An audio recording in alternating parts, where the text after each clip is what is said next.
தம்பதியைச் சேர்ந்த வெள்ளிங்கிரி என்றவரும் தேங்காய் வியாபாரம் செய்கின்ற மணி என்ற பக்தர்களும் முவலபுதூரில் உள்ள சுவாமி பாம்பாட்டி சித்தருடைய ஆலயத்தில் இந்த வருடம் கார்த்திகை மகா தீபம் ஏற்றுவதற்காக வேண்டி மகா தீபகம்பம் ஒன்றை அவர்கள் காணிக்கையாக செலுத்தியுள்ளார்கள். கோவிந்தாபுரம் பரமசிவம் இவர் பாருங்க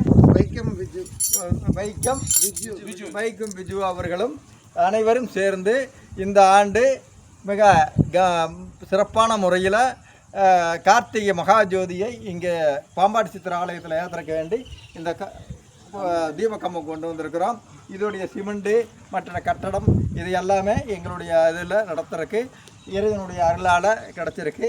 சாமி அவர்களுக்கு இந்த காணிக்கை நாங்கள் கொடுக்குறோம். ஓம் நமச்சிவாய. அருணாச்சல ஈஸ்வரருக்கு, அண்ணாமலை அம்மனுக்கு கார்த்திகை தீபம் ஏற்றுவதற்கு உதவி புரிந்த அத்தனை நல்ல உள்ளங்களுக்கும் என்றும் நலமாகவும் வளமாகவும் எந்த குறையும் இல்லாமலும் இருக்க இறைவனை அண்ணாமலையாருடைய பாதத்திலும் சிவனுடைய ஒரு சக்தியாலும் குருவர்களும் திருவர்களும் ஒன்றாக சேர்ந்து அவர்களுக்கு எந்த குறையும் இல்லாமல் இதுபோல நல்ல சேவை செய்ய இறைவன் பணிபுரிய சேவை செய்ய இறைவனை கேட்டு